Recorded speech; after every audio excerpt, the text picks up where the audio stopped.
Subscribe now and press the bell icon. Never miss an update.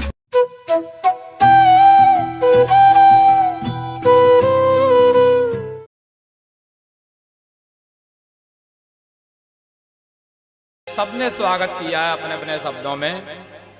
Brahma ji ने भी हाथ जोड़ करके बोला, नमस्ते श्रितसत्वाय धर्मादीनां च सूतये निर्गुणाय च यत्काष्ठां नाहं वेदा परेऽपि च।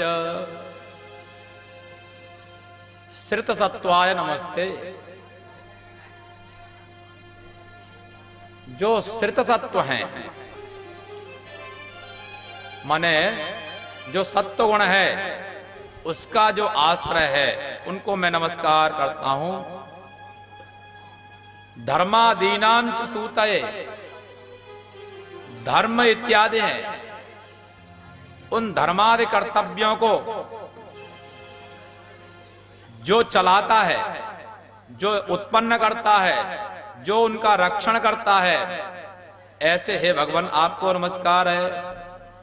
सब कुछ होते हुए भी आप निर्गुण हैं, आप निर्गुण हैं, ऐसे आप निर्गुण भगवान हैं, उनको नमस्कार है। सारे गुण होते हुए भी आप निर्गुण हैं। और च यत् काष्ठां नाहं वेदा परेऽपि च, जिस काष्ठा में, जिस उच्च आसन पर आप बैठे हैं, जो आपकी एक सबसे ऊंची काष्ठा है, सबसे ऊंचा स्थान है, जो आपका महत्व है, नाहं वेदा, न तो मैं जानता हूं, न अपरेऽपि च, न तो मैं ही पूर्ण रूप से जानता हूं और न और ही लोग जानते हैं। ऐसे आप श्रेष्ठ हैं, क्योंकि इतना अपराध करने के बाद में भी उसको आपने क्षमा कर दिया। यही भगवान की भगवत्ता है। ये सब में संभव नहीं हो सकती, ये उनमें ही हो सकती है जो भगवान के भक्त होते हैं, या स्वयं भगवान जिस पर कृपा करते हैं, वही ऐसा कर सकता है। ब्राह्मण लोग जो भगवान के पक्ष में थे वो, और कुछ जिनकी मल्लम पट्टी होके आ गई वो, सब लोग हाथ जोड़ करके बोलने लगे, त्वं क्रतुस्त्वं हविस्त्वं हुतासः स्वयं त्वं हि मंत्रः समिद्धर्व पात्राणि च त्वं सदस्वर्तुजो दंपति देवता अग्निहोत्रं यथा सोम आज्यं पशुः। हे भगवान, वास्तव में तुम ही यज्ञ हो, अलग से कोई यज्ञ नहीं है।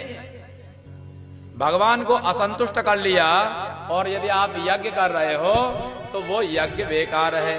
श्री राम जय राम जय राम जय जय राम, श्री राम जय राम जय राम जय जय राम, श्री राम जय राम जय राम जय जय राम।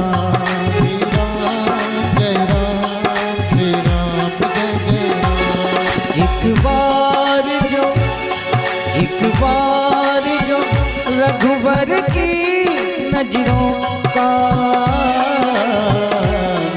इशारा हो जाए, एक बार जो रघुवर की नजरों का इशारा हो जाए, मैं तेरी लगन में खो जाऊं, मैं तेरी लगन में खो जाऊं, दुनिया से किनारा हो जाए, एक बार जो रघुवर की नजरों का इशारा हो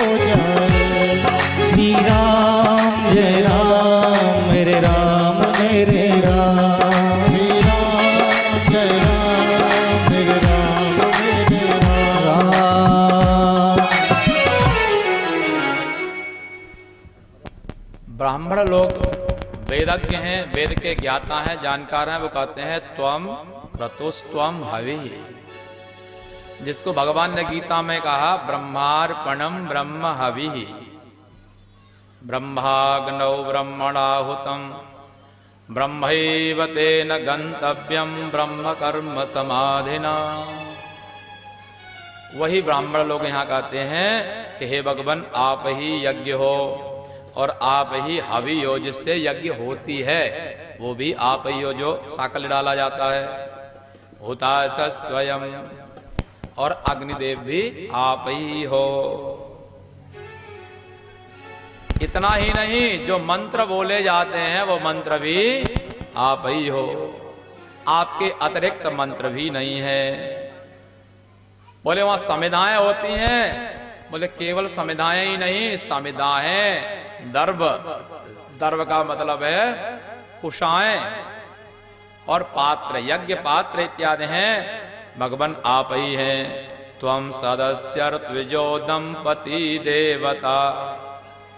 सदस्य जितने भी हैं यज्ञ में, जो विशेष पदाधिकारी हैं वो भी भगवान आप ही हैं, और यजमान दंपति भी आपसे अतिरिक्त कोई नहीं है। अग्निहोत्रम, अग्निहोत्र भी आपका स्वरूप है भगवान। स्वधा सोम, आज्य माने घी, और यज्ञ में आने वाले काम में आने वाले जो पशु इत्यादि हैं भगवान, वो भी सब आपके ही स्वरूप के अनुकूल हैं, आप ही हैं, अर्थात आपसे अतिरिक्त कुछ नहीं है। त्वं पुरागाम्रसाया इवासु करो दंष्ट्रया पद्मिनीं वारणेन्द्रो यथा स्तूयमानो नदन् लीलया योगिभिर्व्युज्जहर तत्रयी गात्र यज्ञक्रतुः। पहले जो है हिरण्याक्ष, जो आपने पहले सुना, वो इस पृथ्वी को पाताल में लेके चला गया था, और उसको लाने वाले वास्तव में भगवान, इस भूमि का उद्धार करने वाले भी आप ही हैं, आपसे अतिरिक्त कहीं कुछ भी नहीं है। अर्थात यहां तक ब्राह्मणों ने कहा कि किसी भी तरह का कोई भी विघ्न यदि आता है, यत्पाद पंकज स्मरणात् यस्य नाम जपादपि न्यूनं कर्म भवेत् पूर्णम तम वंदे साम्यमीश्वरम। यज्ञ यागादिक के बाद में थोड़ा सा ध्यान भी देते रहो। यज्ञ यागादिक के बाद में भगवान का नाम स्मरण यदि किया जाता है तो उसमें कोई भी कमी रहती है वो कमी पूर्ण हो जाती है। हे भगवान, ऐसी महाशक्ति से संपन्न आप ही हैं। इसलिए सांब सदा शिवाय नमः यदि लास्ट में कह दोगे, उसमें कोई भी कमी है वो पूरी हो जाती है। इसीलिए कथा के बाद में भी भगवान नाम संकीर्तन होता है। कोई भी कमी रहती है, भगवान के नामों में वो सामर्थ्य है, वो शक्ति है, पूर्ण कर देते हैं। क्योंकि यज्ञ विघ्ना क्षयम यान्ति तस्मै नमः। यज्ञ में आने वाले जो विघ्न हैं वो सारे विघ्न भगवान नाम से ही ऐसे चले जाते हैं। सिंह शब्दात् वृकादिव। सिंह जब दहाड़ता है तो जैसे गीदड़ भाग जाते हैं, वैसे ही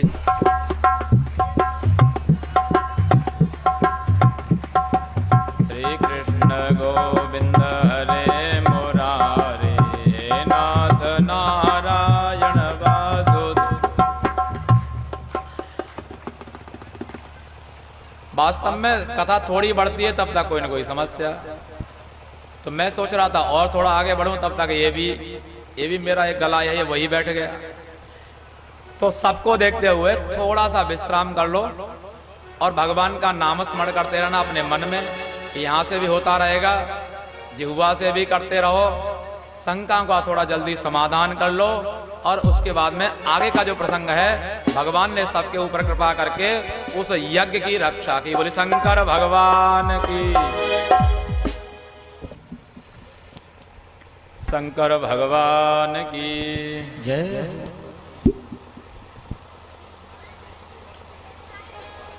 सर्व जगन्मय वही भगवान शंकर हैं। सबने प्रार्थना की, भगवान प्रसन्न हुए, और इस तरह से भगवान ने यज्ञ का संरक्षण किया। यज्ञो वही विष्णु, जो वेद कहता है यज्ञ विष्णु का ही स्वरूप है और वह विष्णु ही सर्वत्र तीनों देवताओं में वही विद्यमान है, एक ही तत्व है। एक ही मिट्टी से बने अलग अलग घड़े हो सकते हैं, लेकिन तत्वतः वो एक ही है। मिट्टी सब में एक ही है। ऐसे भगवान ने कृपा करके उस यज्ञ की रक्षा की।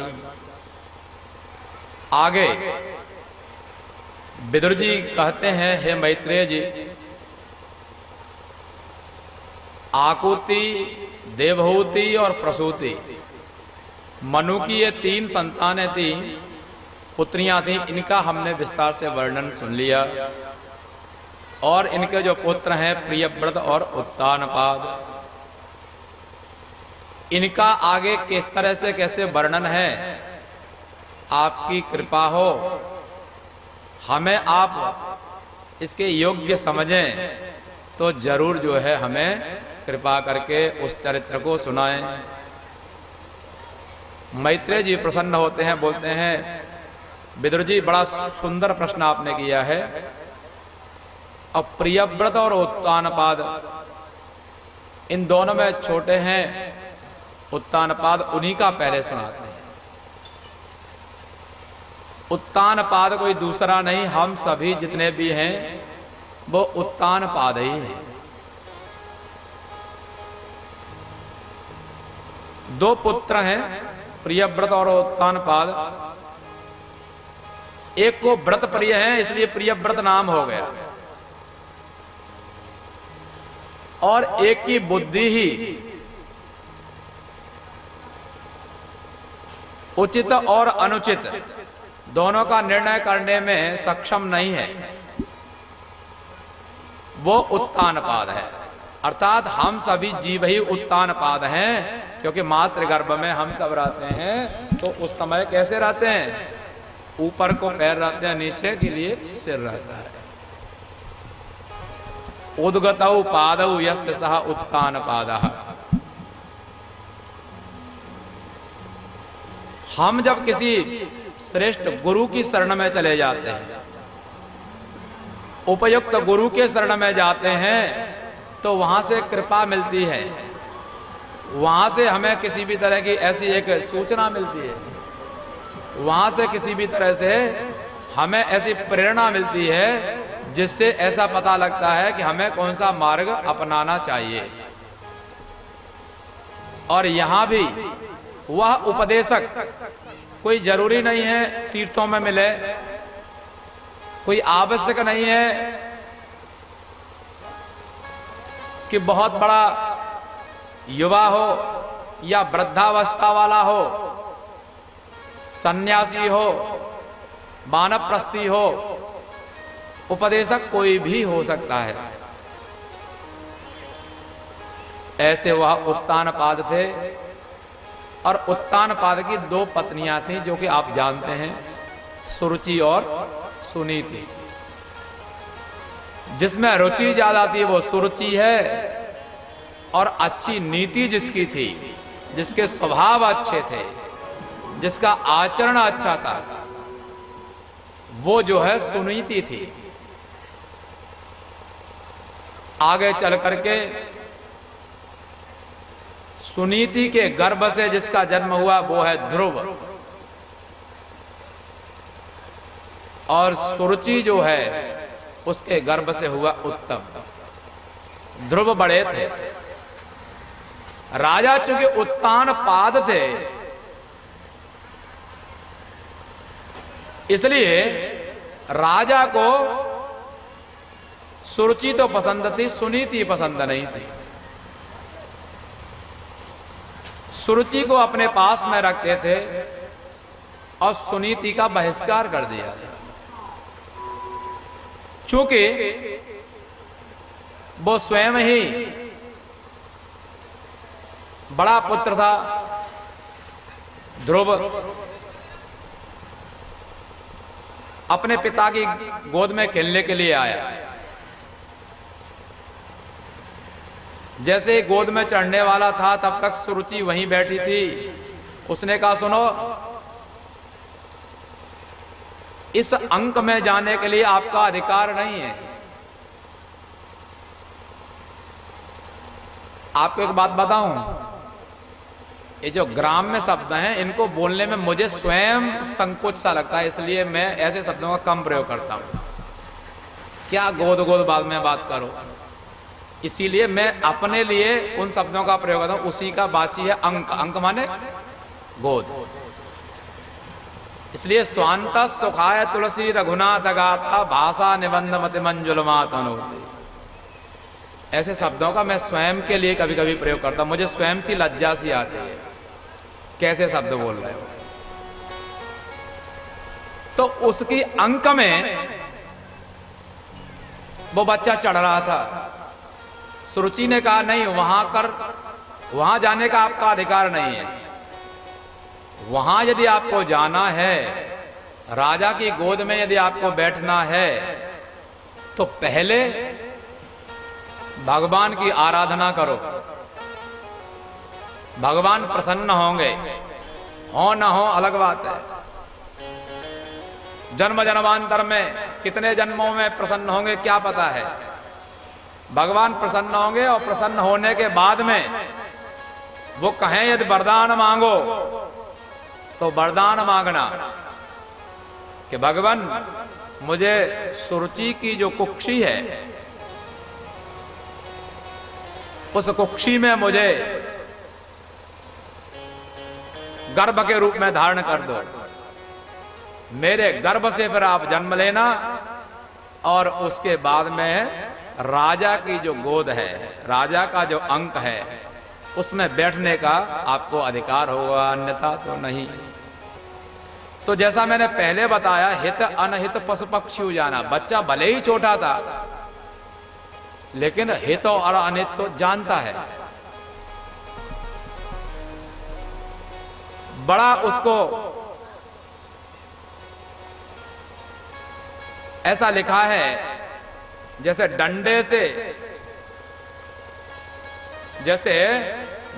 से आघातित,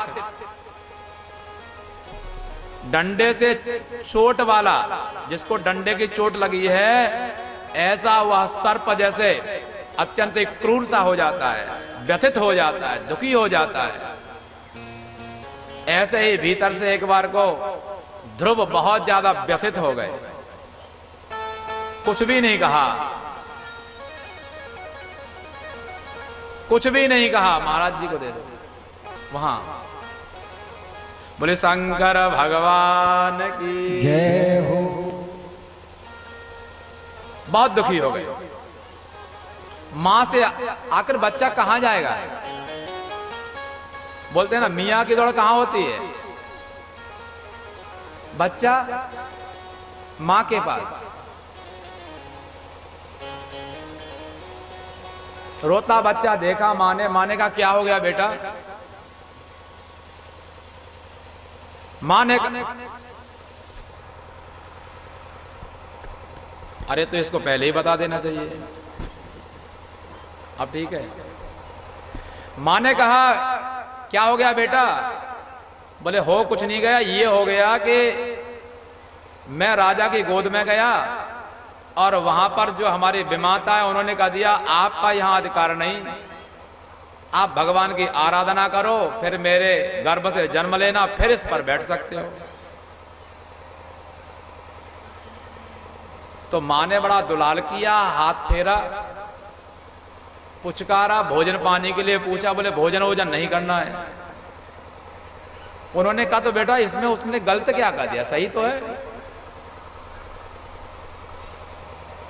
अभी वो पटरानी है, उसके गर्भ से जो जन्म ले रहा है वही वहां बैठ रहा है। तो भगवान की आराधना करो, अच्छी बात है। क्योंकि वो सुनीति थी इसलिए उसने तो बच्चे को इस तरह से समझाया, और एक वही सुरुचि है उसने ऐसे भड़काया। और आज की भी कोई माता रहती तो क्या कहती आप लोग जानते हो सब। डंडा लेकर के बच्चे के साथ ही चल देती। नहीं, बोले ये भी तो तुम्हारा ही पुत्र है, आधा बटा लूंगी, उसके बाद में जो कुछ होगा नहीं तो 100 नंबर पे फोन कर दूंगी। बोले शंकर भगवान की जय हो। ये 100 नंबर का जो है ना, कभी कभी क्या होता है हमारे पास में कुछ शक्ति आ जाती है तो शक्ति का दुरुपयोग होने लगता है। शक्ति आपके लिए शक्ति ही परेशान परिपीडनाय खलस्य साधोर विपरीत मेतद ज्ञानाय दानाय च रक्षणाय। ये शक्ति आपको दूसरे की रक्षा के लिए मिली है। जहां कोई किसी भी तरह से इस तरह की कोई समस्या है वहां उस शक्ति का प्रयोग करो। वहां धर्म की रक्षा के लिए शक्ति आपको मिली है, न कि धर्म के विध्वंस के लिए। ऐसे वो लोग ध्यान से कान खोल के सुने। भगवान का जो विरोध करता है वो धर्म का विरोध करता है, और जो धर्म का विरोध करता है उस धर्म का विरोध करने के लिए, अधर्म का विरोध करने के लिए, धर्म विरोधी अर्थात अधर्मी के लिए बार बार भगवान आते हैं और बार बार उनको शिक्षा देते हैं, बार बार धर्म की स्थापना करते हैं। इसलिए हमें बड़ा सजग रहना चाहिए, शक्ति का दुरुपयोग नहीं करना चाहिए। शक्ति का दुरुपयोग करोगे तो शक्ति उल्टा आपको ही सिर केवल कर देगी। इसलिए शक्ति से दुरुपयोग करना, शक्ति का दुरुपयोग करना अत्यंत ही निंदनीय और अशोभनीय है। इससे हमें सभी को बचना चाहिए। सुरुचि ने जो कहा था उसको सही बताया सुनीति ने। वही मां वास्तव में मां है जो अपने पुत्र को भगवान की ओर प्रेरित करे, भगवान की भक्ति में लगावे, भगवान के रास्ते में उसको पथिक बनावे। वो वास्तव में मां है और वही वास्तव में मां का मातृत्व भाव है। वही उसके पुत्र का सन्मार्ग है जो मां बता रही है। यदि भगवान का विरोधी, भगवान से विमुख करने वाला हमारा कितना भी स्नेही क्यों नहीं है तो वो हमारा वास्तव में द्रोही ही है, वो हमारा अहितकारी ही है, वो हमें भटकाने वाला ही है, चाहे कितना भी आपका मित्र क्यों नहीं है। तो इसलिए मां ने कहा, उसने अच्छा ही कहा है, तुम्हें भगवान का भजन करना चाहिए। तो भगवान का भजन करना चाहिए तो अब नाश्ता क्यों दे रही हो, अब तो आज्ञा दो। ध्रुव ने माता को साष्टांग दंडवत किया और दंडवत करके सीधे चल दिए। भागवत में लिखा है छोटा सा बच्चा 5 वर्ष का, छोटे बड़े पर्वतों को, छोटे से बड़े नदी तालाबों को, जंगलों को इधर से उधर, उधर से इधर लांघते हुए मधुवन में पहुंचा। वहां जाकर के एक सुंदर तालाब था, उसमें स्नान किया जलाशय में। पिप्पलोपस्थ आस्थितः, एक पीपल के नीचे बैठ गया। एकांत भाव से, एक निष्ठ होकर के भगवान का भजन करने लगा। देवर्षि नारद आ गए बीचे में, बेटा यहां क्या, मम्मी पापा कहां हैं? बोले मम्मी पापा तो बहुत दूर रह गए, तो तुम यहां क्या कर रहे हो? बोले भगवान को प्राप्त करने के लिए आए। भगवान को प्राप्त करने के लिए आए हो? देवर्षि नारद ने समझा कि ये बच्चा भगवान अपने माता पिता से रूठ गया होगा, यहीं कि इसके माता पिता होंगे, और बच्चों के लिए तो चॉकलेट ही भगवान होते हैं। तो अपने झोली से निकाल करके कुछ दिए कि लो भाई चलो, कहाँ है, हम आपके माताजी पिताजी के पास में आपको छोड़ देंगे। यहाँ अत्यंत क्रूर हिंसक प्राणी इधर से उधर घूमते रहते हैं, इनसे बच जाओगे। और नहीं तो अभी तो लग रहा है गुस्से में, लेकिन बाद में पता लगा कि फिर भगना पड़ेगा, तब तक तुम्हारे हाथ से समय जा चुका होगा। फिर पछताएं हो तका जब चिड़ियां चुन गई। तो इसलिए अभी समझ जाओ, अभी समझ जाओगे तो भगवान भागवत जी सबको माफ कर देंगे, सभी को क्षमा कर देंगे।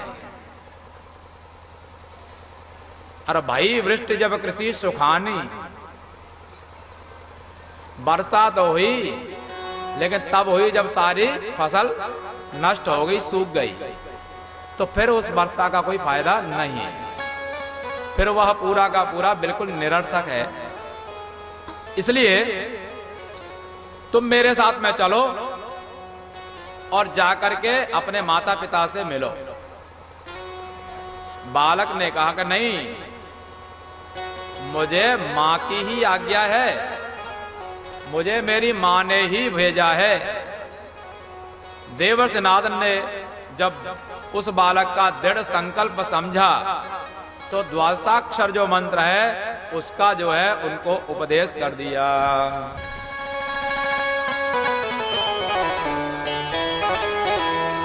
शंकर भगवान की जय।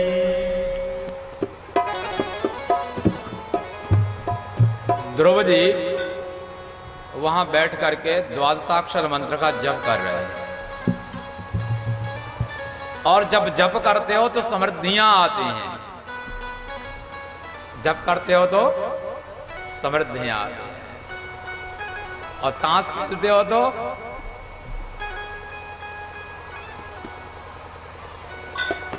जप करते हो तो समृद्धियां आती हैं। बहुत तरह से लोभ आए, लोभ से ध्रुव जी आज विचलित नहीं हुए, भगवान की भक्ति में ही और ज्यादा लगे रहे। तत्त शक्तियों से युक्त देवता आए, देवताओं ने उनको लुभाना चाहा, ध्रुव जी टस से मस नहीं हुए। टस से मस जब नहीं हुए, अब तो धीरे धीरे समय बीतने लगा। 1 महीना बीता, अन्न छोड़ दिया, जल पीने लगे, और समय बीता, जल भी त्याग दिया। वायु भक्षः, केवल वायु का ही आश्रय लेकर श्वास प्रश्वास केवल ले रहे।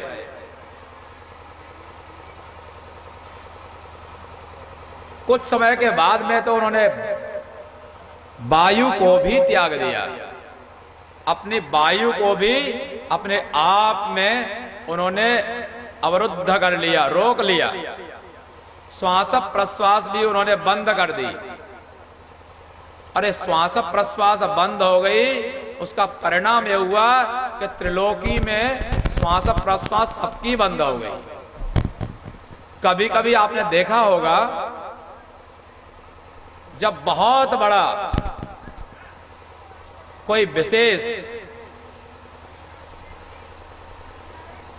आंदोलन होता है, कुछ दिन पहले आपने देखा होगा, सुना तो है, इस पर स्मरण होगा, अन्ना हजारे अनशन पर बैठ गए। स्मरण आ रहा है? नहीं। मंत्री गए बुलाने के लिए, समझाने के लिए, नहीं। 1 मंत्री, 2 मंत्री, 3 मंत्री, अंततो गत्वा दिल्ली में सत्ता परिवर्तन हो गई। ऐसे ही जब कोई व्यक्ति किसी सत संकल्प को लेकर के बैठ जाता है, सत संकल्प ले लेता है, तो उसके सामने सत्ता जो है हिलने लगती है। और अभी कुछ दिन पहले भी आपने देखा एक बड़ा भारी आंदोलन, अभी अब क्या स्थिति है, मैं उस दुनिया से अभी अलग हूं। 3 तारीख से पहले तक मुझे पता था क्या क्या है, लेकिन उसके बाद में अब मैं आपके साथ में हूं, मुझे नहीं पता उधर क्या हो रहा है। शायद आप लोगों को पता हो, एक आंदोलन चल रहा था। 26 जनवरी की जो घटना हुई सबको पता है। हालांकि सरकार चाहे तो समाप्त कर सकती है, समझा करके बुझा करके, नहीं है तो हटाओ, कानून ही हटा दो तो भी समाप्त हो जाए, नहीं है तो बल प्रयोग करके इनको ही हटा दो। लेकिन बहुत सारे उसमें कारण होते हैं। कारण पर हमें नहीं जाना, हमें जितना हमें जरूरत है उतना वहां से कुछ शिक्षा लेनी है। शिक्षा यही ध्रुव की है कि जब आप दृढ़ निश्चय कर लेते हैं तो सत्ता आपके चरण चूमने लगती है। देवताओं को भेजा, ध्रुव ने सबको जो है वहां से लौटा दिया। सबकी ही श्वास प्रश्वास बंद हो गई। अब तो बेचारा क्या करें। ब्रह्मादि समस्त देवता भगवान के शरण में पहुंचे, भगवान अब तो बचाओ। अब तो गए। सब लोग जब ज्यादा परेशान हो गए, भगवान ने कहा चिंता मत करो, मैं जा रहा हूं। और भगवान वहां आज ध्रुव के सामने प्रकट होते हैं। और ध्रुव जैसे अभी एक छोटा बच्चा था ना, छोटा बच्चा, वो ध्रुव चुपचाप आंखें बंद करके अपना कुछ भी नहीं बोल रहा, एक पैर से खड़ा है। भगवान ने कहा ये तो बड़ा गजब है, मैं सामने खड़ा हूं, मेरे ही लिए ये जो है जब ध्यान सब कुछ कर रहा है और मेरी तरफ देख भी नहीं रहा। देखे तो तब जब उसको पता हो उसके नेत्र बंद हैं। भगवान सूक्ष्म रूप धारण करके उसके भीतर गए। उसने अपनी आत्मा में भगवान का आत्म साक्षात्कार किया, बड़ा प्रसन्न हो गया। लेकिन कुछ देर के बाद में तुरंत भगवान वापस आए तो छटपटाने लगा। उसकी आंखें खुली, सामने देखा भगवान पीतांबरधारी चतुर्भुज युक्त शंख चक्र गदा पद्म लिए हुए खड़े हैं। बोले शंकर भगवान की, बोले भक्तवत्सल भगवान की, श्रीमन नारायण भगवान की जय हो। भगवान की उस अद्भुत छटा को देख करके, छोटा ही बालक मुंह तो चला रहा है लेकिन कुछ मुंह से आ नहीं रहा। अभी आपके सामने एकाएक मोदी जी आ जाएं तो आपको पता नहीं लगेगा क्या करें क्या ना करें। तो विश्व का सर्वशक्तिमान जिसके सामने खड़ा हो, छोटा सा बालक बोलना चाह रहा लेकिन कुछ भी वाणी से नहीं निकल रहा। भगवान समझ गए। पस्पर्श बालम कृपया कपोले, अपने हाथ में जो पांचजन्य शंख था उसके दक्षिण कपोल से लगा दिया। उसकी ऐसी वाणी प्रारंभ हो गई, योन्त प्रविश्य मम वाचमिमां प्रसुप्तां संजीवयत्यखिल शक्तिधर स्वधाम्ना अन्याश्च हस्तचरण श्रवण त्वगादीन् प्राणान् नमो भगवते पुरुषाय तुभ्यम्।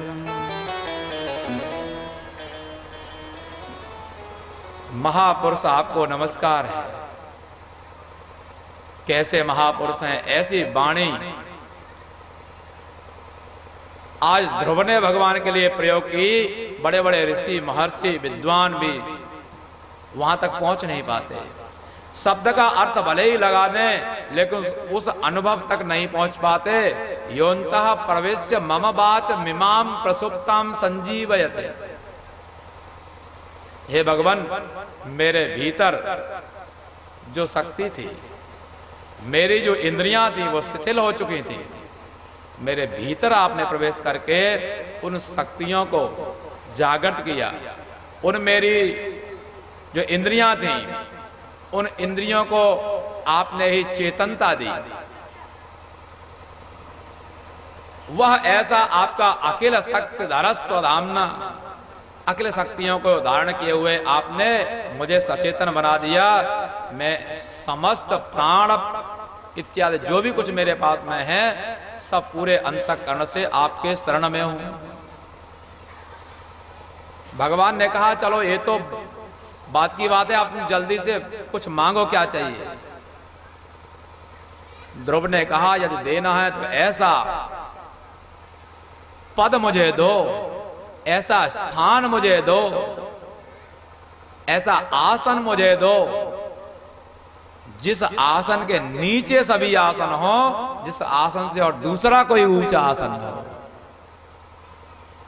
भगवान प्रसन्न हो गए। तथास्तु, तुम जैसा चाहते हो वैसा ही हो। और वह ध्रुव उन माता के वचनों से ध्रुव पदवी को प्राप्त हो गया, जिसके नीचे ऋषि महर्षि सप्तर्षि भी रहते हैं, लेकिन वह कभी अपनी जगह से टस से मस नहीं होता। वह सर्वतोभाव में उच्च स्थान है, वह ध्रुव को प्राप्त हुआ। ध्रुव जी भगवान के दर्शन करके भगवान अंतर्धान होते हैं। उनकी जो छटा थी उसको अपने भीतर लिया, उसका ध्यान करते करते धीरे धीरे अपने घर की तरफ बढ़ जाते हैं। इधर जो है उत्तानपाद बड़े छटपटा गए। बच्चा कहाँ गया पता लगा, अरे जंगल की तरफ चला गया। सोचा विचार किया, हो सकता है यहीं की आसपास में होगा, 2-4-10 दिन में आ जाएगा।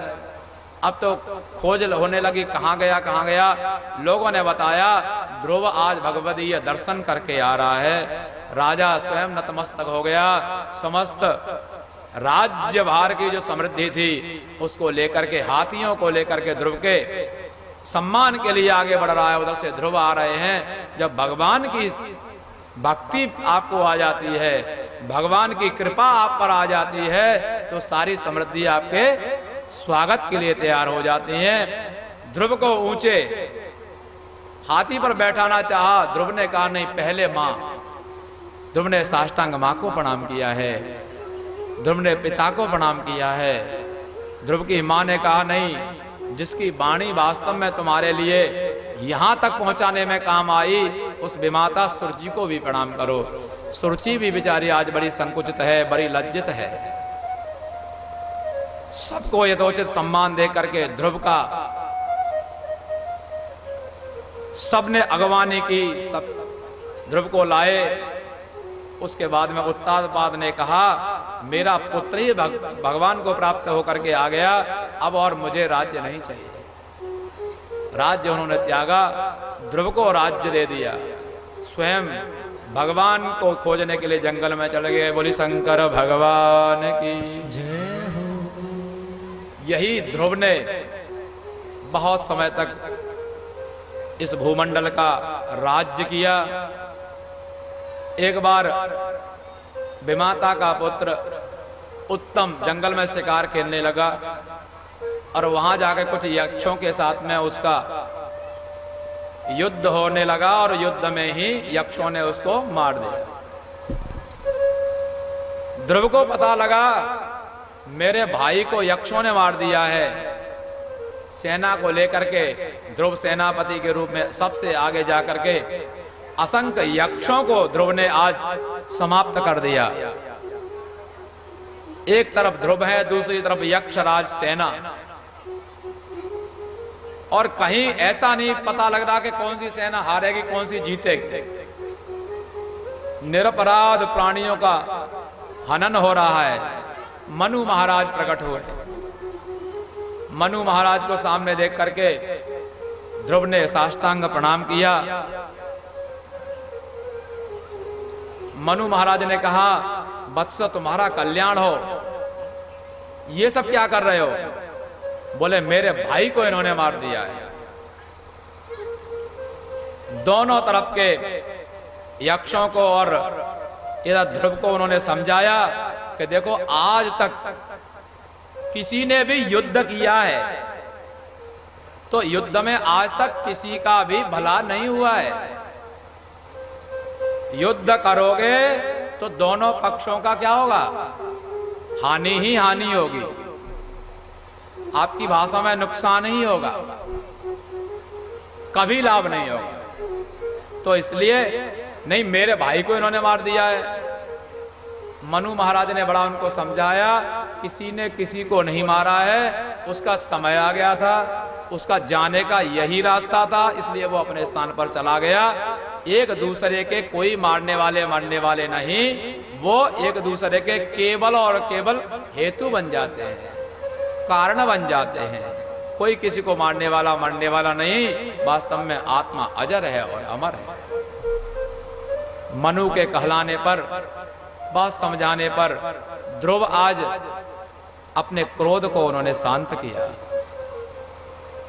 यक्षों को मनु महाराज ने विदा किया। बाद में ध्रुव ने भी अपने पुत्र को राज्य दिया और फिर जो अपना स्थान था वह सर्वश्रेष्ठ स्थान प्राप्त किया, जो आज हम सबके लिए प्रेरणादायी है, माताओं के लिए प्रेरणादायी है, बच्चों के लिए प्रेरणादायी है, और हम सभी को उनके दर्शन से भी पुण्य मिलता है जो कभी इधर से उधर नहीं होता। इसलिए सनातन धर्म में जब विवाह संस्कार होता है तो उस ध्रुव का दर्शन कराया जाता है कि जिस तरह से वह ध्रुव स्थिर है उसी तरह से आप स्थिर बने रहें, आपका जो संबंध है वो सदा स्थिर रहे, ऐसी उस ध्रुव को दिखा करके प्रतिज्ञा कराई जाती है।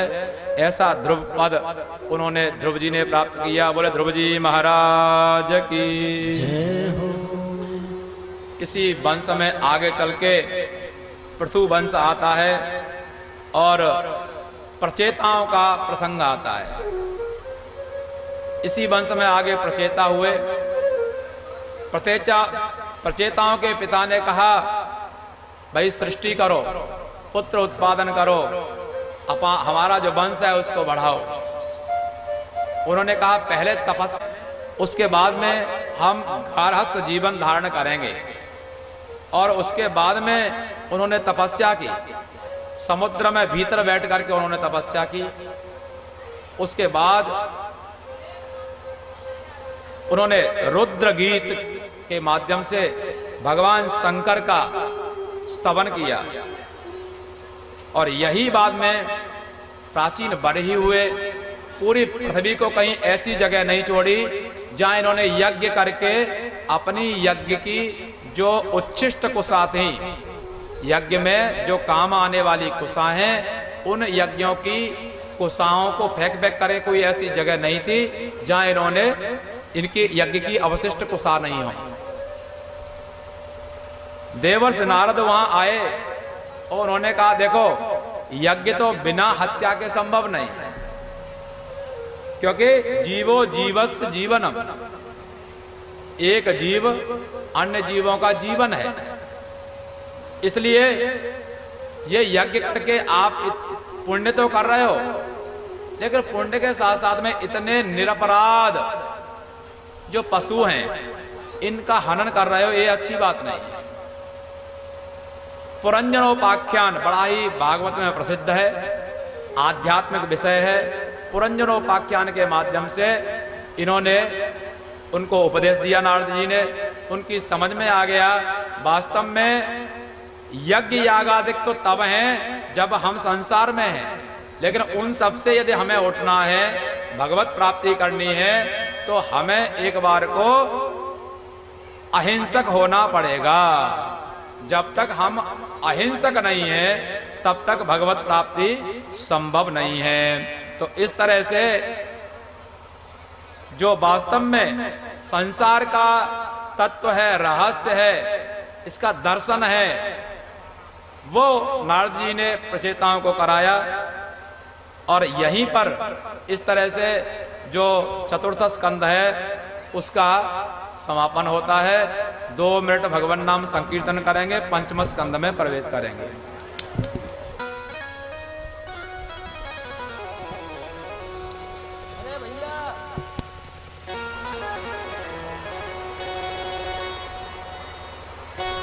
राजा परीक्षित प्रश्न करते हैं, हे श्री सुखदेव जी महाराज, प्रियव्रतो भागवत आत्मा रामः कथम मुने गृहे रमत यन्मूलः कर्मबन्धः पराभवः। मनु महाराज के और एक पुत्र थे जिनका नाम है प्रियव्रत। प्रियव्रत तो बड़े भारी भगवान के भक्त थे, भागवत थे, आत्मा में रमण करने वाले थे। वो घर में कैसे रमण कर गए, अर्थात गृहस्थ कैसे बन गए, क्योंकि यह जो गृहस्थी है कर्मबन्धः पराभवः, ये तो कर्म का बंधन पराभव का कारण होता है। वो कैसे गृहस्थ बन गए। ननूनम मुक्त संगानाम तादृशानाम दुजर्सभ गृहे स्वविनिवेशोयम पुंसाम भवितुमर्हति। जो मुक्त संग हैं, जिनको संसार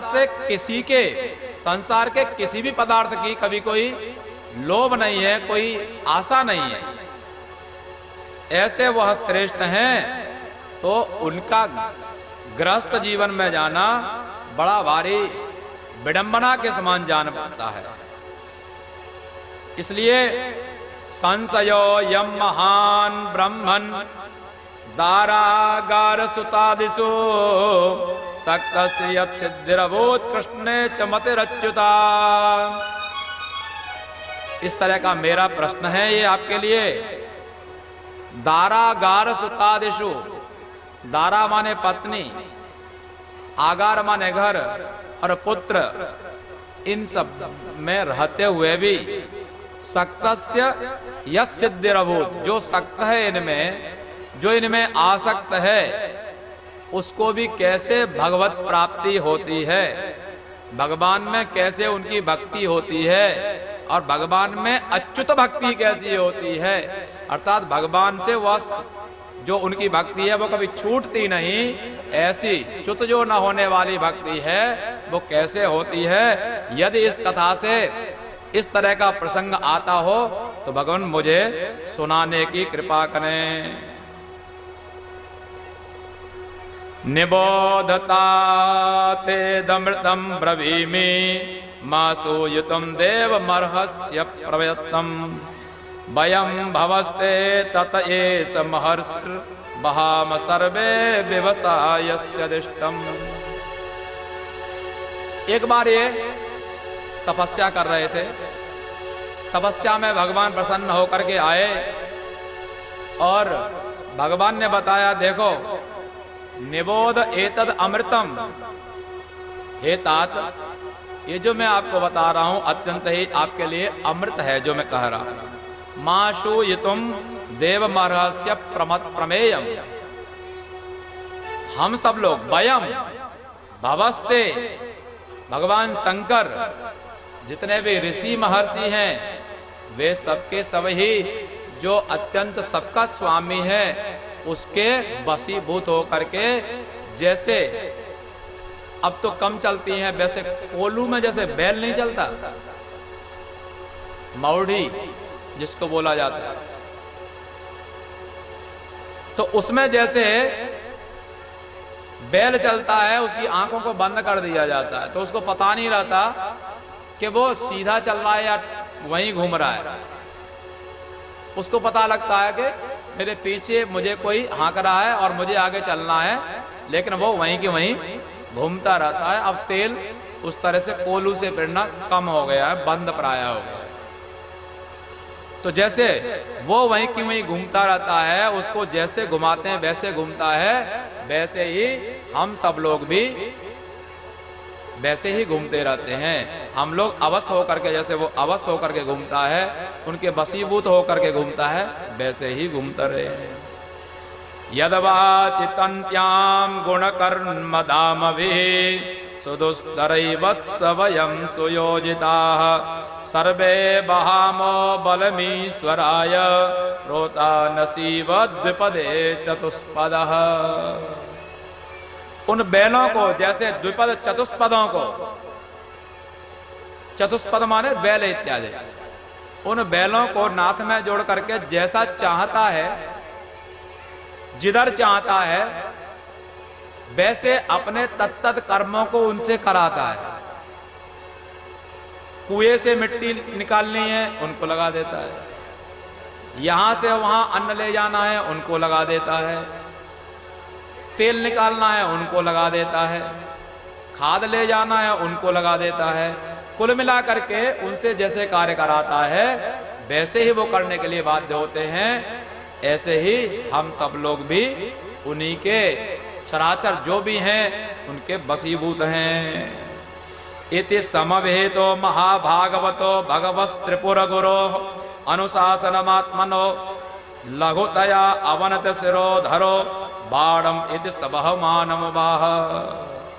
इस तरह से जब भगवान ने उनको समझाया तो उनकी समझ में आ गया, और आकर के लघुतया अवनत शिरोधरो, अपने आप को अत्यंत विनम्र मान करके भगवान को उन्होंने प्रणाम किया, और उन्होंने कहा सबाढ़म, जो आप कह रहे हो वही ठीक है। भगवतः आदि पुरुषस्य अंग्र युगल अनवरत ध्यानानुभावेन परिरंदित कषायाशयो अभिदातः अपि मानव धर्म मानवर्धनो महताम महीतलम अनुशास। इस तरह से वो राजा बन गए। राजा बन करके इस महीतल को भगवान के द्वारा अनुशासित होकर के इसका पालन करने लगे, और आगे चल के उन्होंने प्रजापति विश्वकर्मा की जो पुत्री है वरिष्मति, उसके साथ में विवाह किया है, और अपने ही समान पुत्रों को उत्पन्न किया। और एक पुत्री को, जिसका नाम था ऊर्जस्वती, आग्नीन्द्र इद्मजौव, यज्ञबाहु, महावीर, हिरण्यरेता, घृतपृष्ठ, सबन, मेधातिथि और बीतिहोत्र और कवि, ये सब अग्नि के ही नाम हैं। इन पुत्रों को उन्होंने जन्म दिया। इनमें कवि, महावीर, सवन, ये तीन जो पुत्र हुए, ये तीनों पुत्र तो ऊर्ध्वरेता हो गए, अर्थात अखंड ब्रह्मचारी हो गए, आजीवन ब्रह्मचर्य इन्होंने पालन किया। और जो बचे, अन्यस्याम अपि जायायाम त्रयः पुत्रा आसन, अन्य और उनकी एक पत्नी थी, उसमें इन्होंने तीन पुत्र और उत्पन्न किए, जिनका नाम है उत्तम, तामस और रैवत। ये मनवंतरों के अधिपति हुए। यावत अवभासयति सुरगिरि परिक्रामन भगवान आदित्यो वसुधातल मर्धेनैव प्रतपत्यर्धेन अवच्छादयति तदा हे भगवद उपासनोपचिताति अति पुरुषः प्रभावस्तनवेदन समजनेन रथेन ज्योतिर्मयेन रजनीमपि दिवं करिष्यामीति सप्तकृत्वः तरणिर्मनुर् पर्यक्रामत् द्वितीय पतंगः। इसका शासन करते हुए उन्होंने पृथ्वी का, उन्होंने देखा भगवान की पूजा में बड़ा विघ्न हो रहा है। कुछ समय के लिए दिन हो रहा है, कुछ समय के लिए रात्रि। तो उन्होंने कहा कि नहीं, दिन रात्रि को भी मैं दिन ही बना दूंगा, ताकि सब समय हम भगवान का पूजन कर सकें। इसलिए सूर्य के पीछे ही पीछे वो जो है अपने रथ को लेकर के दौड़ने लगे, और एक बार नहीं 7 बार वो इस पर घूमे। उनके रथ के पहिए की जो लकीरें हुई, उसी में समुद्र भर गए इस तरह से सप्तद्वीपवती ये पृथ्वी हो गई, अलग अलग इसके खंड हो गए, 7 द्वीप अलग अलग बन गए जिनके इस तरह से नाम हैं। जम्बू द्वीप, प्लक्षद्वीप, सालमलित द्वीप, कुशद्वीप, क्रौंच द्वीप, साकत द्वीप और पुष्कर द्वीप। इन्हीं में जो हम लोग जब संकल्प बोलते हैं तो जम्बू द्वीपे भरतखंडे, है ना, जम्बू द्वीप। जम्बू द्वीप में भी फिर अलग अलग और खंड हो गए, अलग अलग वर्ष हो गए। इस तरह से इसमें पृथ्वी का जो किस तरह से खंडों में विभाजन है उसका वर्णन किया। श्री सुखदेव जी महाराज कहते हैं, राजन परीक्षित, ये जो प्रियव्रत हैं इनका चरित्र इतना महान है कि उसको कह पाना बहुत मुश्किल है। तस्य हा वा एते श्लोका, उसके कुछ श्लोक ये हैं। प्रियव्रत कृतम कर्म को न कुर्यात् विनेश्वरम, यो नेम निम्नैरकरोच्छायाम ग्रन सप्तवारिधि। प्रियव्रत ने जो किया बिना ईश्वरम को न कुर्या, बिना ईश्वर के कोई दूसरा नहीं कर सकता। वो ऐसे भगवान के भक्त थे जिनकी रथ की नेमी ने ही, रथ के पहिए की जो लकीर है उसने ही इस समुद्रों को, 7 समुद्रों को बसा दिया, जिसको सप्त समुद्रवती पृथ्वी कहा जाता है।